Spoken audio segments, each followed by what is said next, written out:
সেনাপ্রধান একটা ভাষণ দিয়েছেন তার বাহিনীর সামনে। এই মুহূর্তে দেশে চলা খুবই গুরুত্বপূর্ণ অনেকগুলো ইস্যু সম্পর্কে তিনি তার ব্যক্তিগত মতামত জানিয়েছেন। এই প্রেক্ষাপটে অতি গুরুত্বপূর্ণ বিষয়টা নিয়ে আমি আগামীকাল সকালে আপনাদের আমার টেক জানাবো আশা করি। ইনফ্যাক্ট এত রাতে আরেকটা ভিডিও আমি আপলোড করছি। আসলে এই ভিডিওটা একটু আগে রেকর্ড করা ছিল, মানে গত কয়েকদিন থেকে সমানে বাংলাদেশে সামরিক অভ্যুত্থান হয়ে যাচ্ছে, ডক্টর ইউনূসের সাথে সেনাপ্রধানের দূরত্ব অনেক বেড়ে গেছে, এরকম নানান জল্পনা কল্পনা গুজব চলছিল। এটা পরবর্তীতে ভারতীয় মিডিয়ায় যখন প্রচুর ট্র্যাকশন পাচ্ছে তখন আসলে ভিডিওটা করেছিলাম, কিন্তু এর মাঝে আবার এই জনাব ইশরাক হোসেন এবং এনসিপি এই সে সংঘাত এগুলো নিয়ে কথা বলতে বলতে আপলোড করা হয়নি। যাই হোক, আমি ওই ভিডিওটা আপলোড করছি। আর যেটা বললাম, যেটা অনেক জরুরি, সেটা হচ্ছে সেনাপ্রধানের বক্তব্য নিয়ে আশা করি কাল আপনারা আমার টেক জানতে পারবেন। প্রায় প্রতি রাতেই এই ধরনের কথাবার্তা সোশ্যাল মিডিয়ায় ঘুরে বেড়ায়।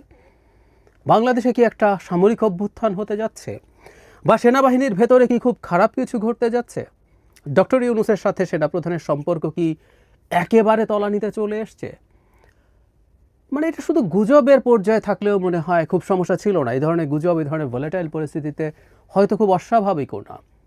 শেখ হাসিনা পতনের পর এক সময় শোনা যেত, মাঝে একটা স্টেবল অবস্থা ছিল, কিন্তু এটা আবার শুরু হয়েছে। আমি তারপরও এটাকে এত সিরিয়াসলি নিচ্ছিলাম না, কিন্তু এখন সিরিয়াসলি নেওয়ার একটা কারণ আছে। সেটা হলো আমাকে ব্যক্তিগতভাবে কয়েকজন মানুষ যারা সচেতন, যারা রাজনীতি বোঝেন, রাজনীতি বুঝতে চান, রাজনীতি করেন, এই ধরনের মানুষও এই ধরনের ঘটনার সত্যতা আছে কি না সেটা জানতে চেয়েছেন। আমরা এখানে যোগ করব, সম্প্রতি ভারতের মিডিয়াতেও এটা নিয়ে আলাপচারিতা শুরু হয়েছে। এই যে এই ভিডিওটা আপনারা যদি দেখেন, সেখানে দেখবেন একই ধরনের আলাপ যেটা বাংলাদেশে বেশ কয়েকদিন থেকে ঘটছে।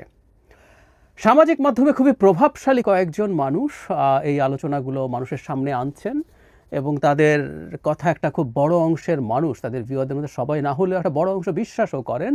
ফলে এই আলাপগুলো চলছে, এবং আমি বিশ্বাস করি বাংলাদেশের সামনে আমাদের যে সময়টা অপেক্ষা করছে তাতে এই ধরনের আলাপ, এই ধরনের পরিস্থিতি খুবই খুবই অ্যালার্মিং।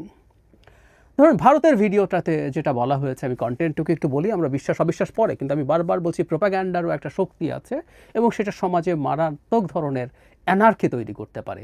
বিশেষ করে একটা রাষ্ট্রের সেনাবাহিনীকে যখন, বা সেনাবাহিনী প্রধানকে যখন রাষ্ট্রের এক্সিকিউটিভ প্রধানের মুখোমুখি দাঁড় করানোর চেষ্টা হয়। এই ভিডিওটা যেটা দেখালাম সেটার হেডলাইনই তাই, যে ডক্টর ইউনূসের সাথে সেনাপ্রধানের খুবই সাংঘর্ষিক পরিস্থিতি তৈরি হয়েছে। এখানে যেটা বলার চেষ্টা করা হয়েছে সেটা হলো, নির্বাচন প্রশ্নে তাদের মধ্যে মতবিরোধ আছে ডক্টর ইউনূসের সাথে। সেটা হলো সেনাপ্রধান চাইছেন মানে যত দ্রুত সম্ভব নির্বাচন দিয়ে তিনি চলে যেতে চান, ব্যারাকে ফিরে যেতে চান, এবং অন্যান্য কমান্ডাররা তার সাথে আছেন। কিন্তু এখানে তারা বলার চেষ্টা করছেন, তাদের বক্তব্য বলছি, আমি এটাকে সঠিক কি ভুল সেই বিশ্লেষণে পরে যাচ্ছি। তারা বলার চেষ্টা করছেন, এবং এই প্রেক্ষাপটে যেটা হয়েছে, ডক্টর ইউনূস তার সাথে আরও দু একজন জেনারেলের নাম তারা বলছেন, সাথে আমাদের জাতীয় নিরাপত্তা উপদেষ্টাকে নিয়ে জনাব ওয়াকারুজ্জামানকে তার পদ থেকে সরিয়ে ফেলা হবে, বা এরকম একটা চেষ্টা আছে, এই কথা বলছেন। তার সাথে তারা যোগ করছেন যে যখন সেনাপ্রধান দেশের বাইরে সফরে ছিলেন তখন জাতীয় নিরাপত্তা উপদেষ্টার নিয়োগটা সেনাবাহিনীর মধ্যে উত্তেজনা বা অস্বস্তি তৈরি করেছে। এই তথ্যটা ওখানে পেয়েছি, আমি ঠিক মানে স্মৃতিতে আনতে পারিনি যে আসলেই সেটা হয়েছিল কিনা। যাই হোক, এগুলো হচ্ছে তাদের বক্তব্যের মূল জায়গা, এবং এটার মাধ্যমেই তারা দুপক্ষের মধ্যে একটা সাংঘর্ষিক পরিস্থিতি তৈরি হবে এটা বলার চেষ্টা করছেন। আরও কিছু আছে যেগুলো খুব সিগনিফিক্যান্ট না, কিন্তু মোদ্দা কথাটা হচ্ছে এই, আমাদের এই দুই প্রধান ব্যক্তির মধ্যে সমস্যা তৈরি হয়েছে। আমি শুরু থেকে একটা কথা বলছি, সেটা হলো বাংলাদেশে বিদ্যমান প্রেক্ষাপটে আমাদের সেনাবাহিনী এবং সেনাবাহিনী প্রধানের একটা ভিন্ন জায়গা আছে। এটা সেনা শাসিত সরকার না, এটা ১/১১ না, এটা কু না, এটা কোনোভাবে কু না, এবং ১/১১ ছিল আসলে একটা সেনা শাসিত সরকার। ওর সামনে সেনা শাসন আমরা এভাবেই বলবো, তার সামনে একটা সিভিলিয়ান ফেস রাখা হয়েছিল মাত্র, এর বেশি কিছু না। সেই তুলনায় এটা টোটালি ডিফারেন্ট। এটা আসলে একটা বেসামরিক সরকার ডক্টর ইউনূসের নেতৃত্বাধীন, তবে সেনাবাহিনী আর সব স্বাভাবিক সরকারের সাথে যেভাবে থাকে তার চাইতে কিছু ভিন্নতা আসলে আছে, এটা মেনে নিতে হবে। কারণ শেখ হাসিনা পতনের সময় একটা ডিসাইসিভ রোল সেনাপ্রধানের নেতৃত্বে সেনাবাহিনী প্লে করেছিল। তারা শেখ হাসিনার সাথে শেষ পর্যন্ত তার অর্ডারের সাথে কমপ্লাই করেনি। এবং আমরা পরবর্তীতে দেখেছি সেনাপ্রধানের কিছু কিছু বক্তব্য নির্বাচন প্রসঙ্গে তিনি যখনই কথা বলেছেন, তাতে এটা মনে হবার কারণ আছে যে তিনি এটাকে একটা আলাদা এন্টিটি তিনি এভাবে কথা বলেন। যেমন রয়টার্সকে যখন তিনি বলেন যে আমরা 18 মাসের মধ্যে নির্বাচনের জন্য ডক্টর ইউনূসের সরকারকে সাহায্য করব, কেউ কেউ এরকম ইন্টারপ্রিটেশন করতে পারেন, হতে পারে। তারপর তার একটা বক্তৃতায়ও যেভাবে তিনি কথা বলেছেন তাতে তা মনে হতে পারে। এটা সঠিক কে ভুলে ডিবেট করা সম্ভব, কিন্তু আমি সেই জায়গায় না গিয়ে র্যাদার একটু এভাবে দেখতে চাই যে এটা একটা বিশেষ পরিস্থিতি। এই পরিস্থিতিতে আমরা তাকে একটা কিছুটা সেপারেটেড সরকারের সাথে দেখছি। এবং যেহেতু তিনি নির্বাচনের পক্ষে আছেন, যেহেতু তিনি আমাদের গণতান্ত্রিক ট্রান্সফরমেশনের পক্ষে আছেন, সেহেতু আমরা অন্তত তার এই অবস্থানটাকে সাধুবাদ জানাই। কারণ শেখ হাসিনা পতন এবং পালিয়ে যাওয়ার পর তিনি যদি ক্ষমতা নিয়ে নিতেন, আমি ধারণা করি খুব বেশি সমস্যা হতো না। আমরা পক্ষে ছিলাম না, আমার পেছনে গেলে দেখবেন সেনা শাসন হবে, ডক্টর ইউনূস আসার আগে সেনা সামরিক শাসন জারি করা হবে, এটা নিয়ে আমরা প্রচুর শোরগোল করেছি, আমি নিজেও করেছি। কিন্তু নিয়ে নিলেও দেশের ম্যাসিভ একটা অংশ সম্ভবত সমর্থনও করতো। শেখ হাসিনা পালিয়ে যাওয়ার আনন্দে সবাই ছিল, এবং শেখ হাসিনার পতনের 2-3 দিন আগেই এই মুহূর্তে দরকার সেনাবাহিনী সরকার স্লোগান হয়েছে, সেগুলোর ভিডিও এখনও পাওয়া যায়। কিন্তু তিনি সেটা করেননি, ফলে তার সেই অ্যাম্বিশন নেই। আমাদের এই একটা কারণে আমি প্রায় বলছি যে আমরা এই সেনাপ্রধানের পক্ষে আছি। তার দায়িত্ব পালনের ক্ষেত্রে ভুল থাকতে পারে, আছেও, তিনি কিছু কিছু ক্ষেত্রে ভুল করে থাকতে পারেন, কিছু কিছু ক্ষেত্রে সঠিকভাবে সিচুয়েশন হ্যান্ডেল না করে থাকতে পারেন। এভরিথিং ইজ পসিবল, কিন্তু ওই জায়গাটা যেহেতু আছে, আমরা এখন পর্যন্ত তাকে আমাদের গণতান্ত্রিক ট্রান্সফরমেশনের পক্ষের একটা গুরুত্বপূর্ণ শক্তি হিসাবে বিবেচনা করতে চাই। এটা আমাদের কাছে খুবই জরুরি। এটাই হয়তো কারো কারো কাছে সংকটের বিষয় হয়ে দাঁড়িয়েছে। শুধু সেটা না, আমি শুধুমাত্র এখানে আরেকটা বড় অ্যালার্মিং জায়গা আছে, এটা যে শুধুমাত্র সোশ্যাল মিডিয়া ভিত্তিক কিছু মানুষজন, গুরুত্বপূর্ণ ইনফ্লুয়েন্সাররা এগুলো করছেন তা না। আমি এনসিপির একজন খুবই গুরুত্বপূর্ণ নেতাকে, যিনি এক ধরনের থিঙ্ক ট্যাঙ্ক হিসাবে কাজ করে বলেই আমাদের কাছে পারসেপশন আছে, আমি তাকেও 2-1 দিন আগে সেনাপ্রধান এবং আমাদের প্রধান উপদেষ্টার মধ্যকার সম্পর্ক নিয়ে স্টেটাস দিতে দেখেছি। একই সাথে আমি এই রেফারেন্স টেনে আনবো জনাব আসিফ মাহমুদ সজীব ভূঁইয়া অত্যন্ত স্পর্শকাতর একটা সময়ে অত্যন্ত স্পর্শকাতর কিছু তথ্য পাবলিকলি এনেছেন। আমি স্মরণ করিয়ে দিতে চাই, সেই ইন্টারভিউতে তিনি আমাদেরকে জানিয়েছেন ডক্টর ইউনূসের সাথে, সেনাপ্রধানের সাথে ছাত্রদের মিটিংয়ের 4 ঘন্টার একটা মিটিংয়ের প্রধান সময়টাই ছিল ওনার ভাষ্য মতে 1/2 ঘন্টার মতো আদার্স ইস্যুজ নিয়ে কথা হয়েছে, কিন্তু প্রায় 4 ঘন্টার মধ্যে প্রায় পুরোটা সময় সেনাপ্রধান ডক্টর ইউনূসকে রেজিস্ট করেছেন। শেষ পর্যন্ত তিনি বুকে পাথর চাপা দিয়ে জনাব আসিফ মাহমুদের বক্তব্য অনুযায়ী এটা মেনে নিয়েছিলেন।